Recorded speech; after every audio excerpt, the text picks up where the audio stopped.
Yeah, folks is clowns. So this is what we're talking about right here, huh? Errol Spence. It's no mystery that Errol Spence walks around out of shape when he's not boxing. This ain't nothing new. His gut is always hanging out. It is. How many times did we catch Errol Spence husky? How many times? This ain't that new, you know? And I hear some of y'all trying to use this for an excuse to say that, you know, this proves that he outgrew the weight class and, you know, he was weight drained and all that other stuff, this and that. No, that's actually not what it means. You know what I'm saying? But once again, how people think is warped, one-sided. Don't even see the big picture. Do you know what you're really saying and what we really exposing right here? This picture right here and this footage you see right here of Errol Spence, to be honest with you, this is really nothing new. We're not seeing nothing new with Errol Spence right here. You know what I'm saying? He might look a little thicker than usual, but you know what I'm saying? He always thick. I done seen him fatter than that. At least his face still somewhat slim. I done seen his face real swole. He's been bigger than that. Truthfully. And that's where my point lies. The truth of the matter is, he should have been fighting at his right weight class. That's all that's saying. See, because he's always has done this. He's always cut 30 and 40 pounds. Him and Hurd. He always have done this. So, what do you mean it gets to an age now where he can't do it anymore? To tell you the truth, I was surprised he was doing it in the first place. It was impressive to me, to be honest with you. But what I'm saying is, he always have done this. The point is, he shouldn't have been in the damn weight class. That's what people was trying to tell you. He never should have been there. Okay? He didn't belong to that weight class in the first place. Somebody talk about no weight drain and all that stuff. And two things is going to cancel that out. One, he said he dropped weight fine. He said he cut weight good. So Errol Spence fans are saying one thing. Errol sexuals are saying one thing. Errol Spence is saying another. You know? And the other thing is, he chose this time. This is what y'all forgetting. This has been on Errol Spence's time.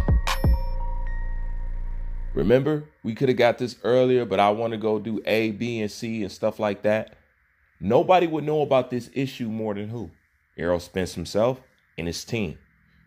So if he felt like that was going to be an issue and Terrence Crawford being the biggest threat, why wouldn't we act accordingly? In layman's terms, if I'm finna outgrow the weight class, even though I'm not supposed to be in there in the first place, but if I'm finna outgrow the weight class and that could jeopardize my performance and what I could do in the ring, and I still got the most dangerous guy in my weight division still hanging around, maybe I probably don't want to save him to when I'm at my weakest. Don't that make sense? Do that not make sense? But see, the whole time, the fan base, y'all was pushing against it. Then it gets to the point where, oh, well, he's too this and he's too that and this and that. So he couldn't this. Now, hold on. This was his timing. Y'all loved it. Who were we waiting on? Him. We all know that now, to the fact that he had to go around Al Heyman to get the fight done. So we all know that. You know? So that's that. And if they try to flip it like, well, you know, now he's going to be at the weight he's at. Now he's going to be strong and this, that. It's not going to matter if you don't change that it's not going to matter if you don't change that technique. And I'm going to tell you one reason why weight ain't going to play a factor with Crawford anyway.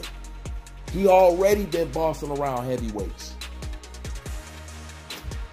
We all heard of the sparring session. These people ain't lying about Crawford, man. They're not lying about him. And you wonder why he's so strong. First of all, just like I said, he's naturally stronger than Errol Spence. Naturally. He's naturally tougher than Errol Spence. Naturally. We ain't gonna get into the skills and all that other stuff. We talking about just God-given, the salt that you was given. He's naturally, he just more man. I hate to say it, I hate to put it like that, but that's the best way to put it. He's just more man. That's just how it is. You know what I'm saying? That's the way the cookie crumbles. But his weight ain't nothing new. You know what I'm saying? That ain't nothing new. You only expose that. He shouldn't have been at 147, and he shouldn't have been. And people have said that. But, you know, he wanted to be a weight bully and stuff like that. And for all the people to think the weight makes a difference, this other thing on top of that, for all the people to think that the weight's going to make a difference, then you're actually admitting to what everybody has been saying the whole time, that he was a weight bully. If you believe the weight's going to be the factor in him beating Crawford, then you admit that he was a weight bully this whole time. See how simple that is? I know y'all don't like that. It's a figure four. You can't get out of it, man.